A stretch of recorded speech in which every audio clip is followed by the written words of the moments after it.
The air in the kitchen felt thick, like wet cloth pressed over my face. The clock above the stove ticked loudly. Each click cut through my ears. She stood by the counter, her arms crossed, her jaw tight. I should have married my ex. The words did not shout. They sliced. They landed inside my chest. Cold, precise, deep. The smell of burnt oil hovered in the air. The light flickered above us. The refrigerator hummed like it was nervous. I looked at her face. I searched for regret. I found none. My fingers curled slowly. My nails dug into my palm. I tasted metal in my mouth. I did not speak. I did not shout. I did not ask why. I walked to the bedroom.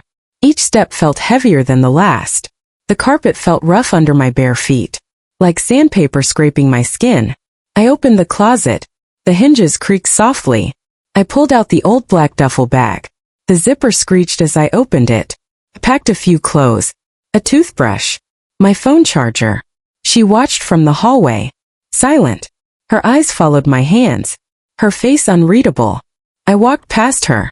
The floorboards groaned under my weight. The front door felt cold. The metal handle burned my palm.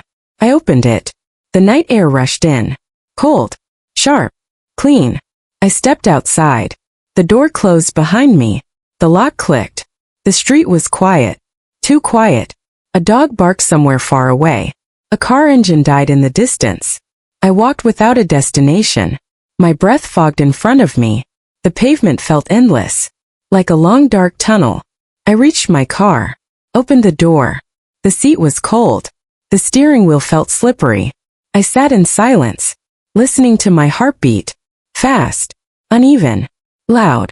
Then I turned on my phone. The screen glowed blue. Cold light in the dark.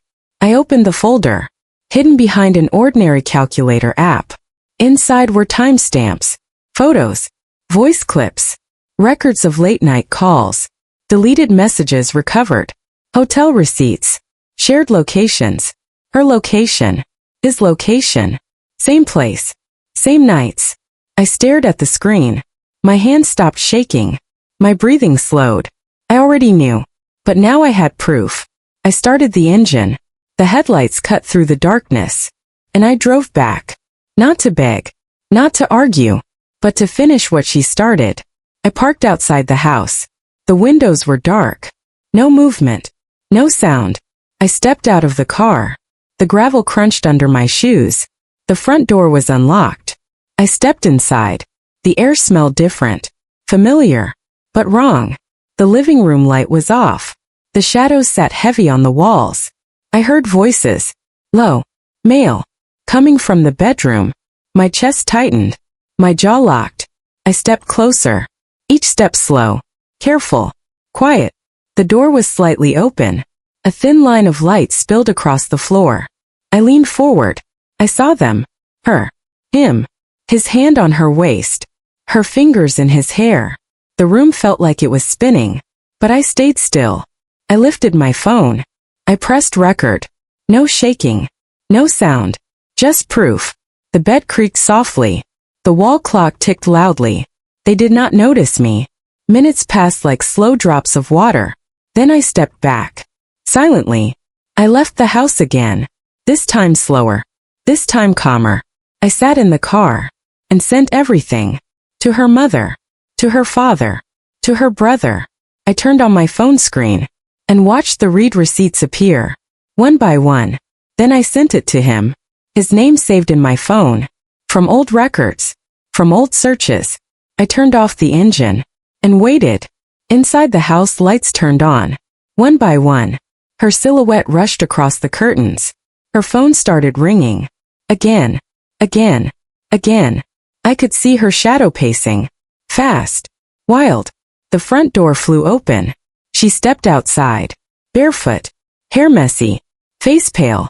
Her eyes found my car. She walked closer. Slow now. Careful now. She knocked on the window. Her knuckles trembling. I rolled it down halfway. Her voice cracked.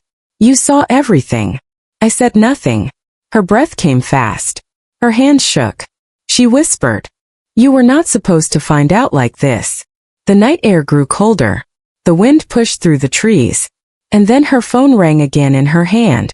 Her face changed color. Her lips started to tremble. Her eyes dropped to the screen. And I could see the name flashing clearly. Her ex was calling. Over and over. And she finally understood. That I was no longer the quiet one. I was the one who had already moved every piece on the board. And the truth was only just beginning to tear her world apart. And inside the house the sound of another door opening echoed. Slow. Heavy. Deliberate. And she realized she was not alone inside anymore. And somewhere behind her a shadow moved through the hallway. And the floor creaked once. Right beneath her bare feet. And the air filled with the scent of cold metal and fear. And her breath froze in her throat. And the night grew longer. And thicker. And darker. And something inside the house shifted. And stepped closer. And closer. And closer.